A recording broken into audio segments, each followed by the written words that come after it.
നിങ്ങളുടെ ഇഷ്ട പരമ്പരകൾ എക്സ്ക്ലൂസീവായി സൺ നെക്സ്റ്റ് ആപ്പിലൂടെ തികച്ചും ഫ്രീ ആയി. ഇപ്പോഴേ ആപ്പ് ഡൗൺലോഡ് ചെയ്യൂ.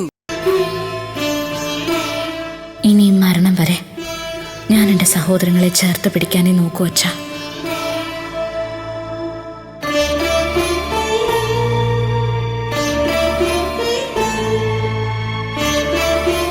മോളെ, എല്ലാരും വന്നിട്ടുണ്ട്.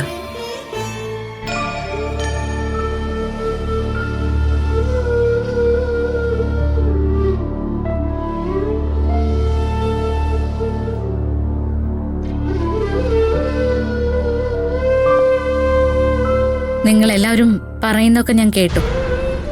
അപ്പൊ തന്നെ നിങ്ങൾക്ക് ഓരോരുത്തർക്കും മറുപടി തരാൻ പറ്റാത്തതുകൊണ്ടല്ല ഞാനൊന്നും പറയാതിരുന്നത്. എല്ലാവരും എന്താ പറയുന്നതെന്ന് അറിയണം എന്ന് എനിക്ക് തോന്നി.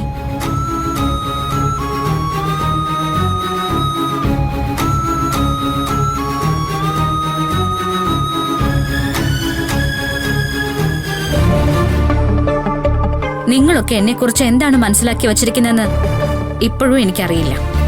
ചേച്ചി മിണ്ടരുത് നീ. നിങ്ങൾക്കെല്ലാം സംസാരിക്കാനുള്ള സമയം ഞാൻ തന്നു കഴിഞ്ഞു. നിങ്ങൾ ഓരോരുത്തരും പറയുന്നത് ഞാൻ കേട്ടു. അതിനൊക്കെയുള്ള മറുപടി പറയാനുള്ള എന്റെ ഊഴമാണ് ഇനിയുള്ളത്. ആദ്യം നിന്നോട് തന്നെ ഞാൻ സംസാരിക്കാം. നീയാണല്ലോ എന്നെ കണ്ടപ്പോ അങ്ങ് മാറി നടന്നത്. അമ്മ എന്തിനാണ് എന്റെ പേരിൽ ഈ വീട് വാങ്ങാൻ പോകുന്നതെന്ന് നിനക്കറിയണം അല്ലേ? അമ്മ ഈ തീരുമാനം എടുത്തതിന്റെ പിന്നിൽ എന്തായിരുന്നു അമ്മയുടെ മനസ്സിലെന്ന് എനിക്കറിയില്ല.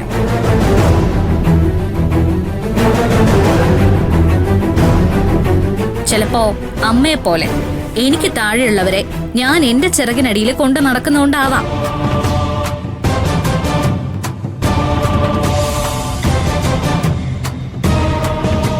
നിങ്ങളെ ഓരോരുത്തരെയും ലക്ഷ്യസ്ഥാനത്ത് എത്തിക്കാൻ വേണ്ടി ഞാൻ സ്വന്തം ജീവൻ പോലും കളഞ്ഞ് ഓടിയതുകൊണ്ടും ആവാം.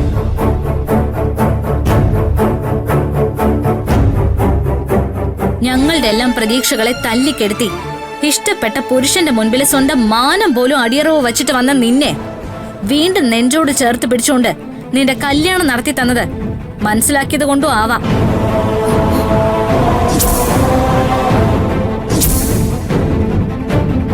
നിന്റെ ഭർത്താവിന്റെ അമ്മയുടെ കാലിൽ വരെ വീണ് നിന്റെ ഭാവിക്ക് വേണ്ടി കേണതുകൊണ്ടും ആവാം.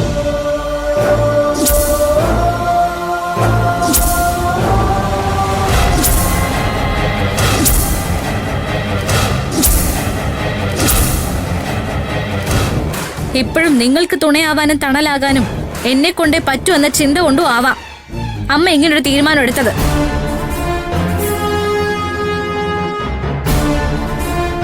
അമ്മയുടെ കാലശേഷം ഒന്ന് നീ പറഞ്ഞൊരു വാക്കുണ്ടല്ലോ, അതൊരിക്കലും ഒരു മക്കളുടെ നാവിന്ന് വീഴാൻ പാടില്ലാത്തൊരു വാക്കാണ്.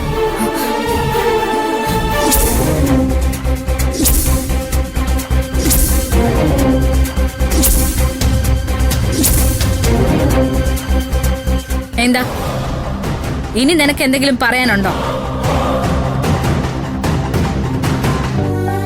ചേച്ചി ക്ഷമിക്കുക ചേച്ചി, ഇവള് അറിവില്ലാണ്ട് പറഞ്ഞു പോയതാ. അബി, അറിവില്ലാത്തോണ്ടല്ല, അറിവ് കൂടിപ്പോയതുകൊണ്ടാ ഭാമ ഇങ്ങനെയൊക്കെ കാണിക്കുന്നത്.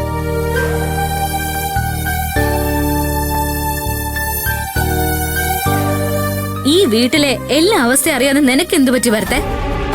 ഉത്തരവാദിത്തമുള്ള ഒരു പോലീസ് ഉദ്യോഗസ്ഥനായിട്ടും നിനക്കിതുവരെ ഈ ചേച്ചിയെ മനസ്സിലാക്കാൻ പറ്റിയില്ല അല്ലേ?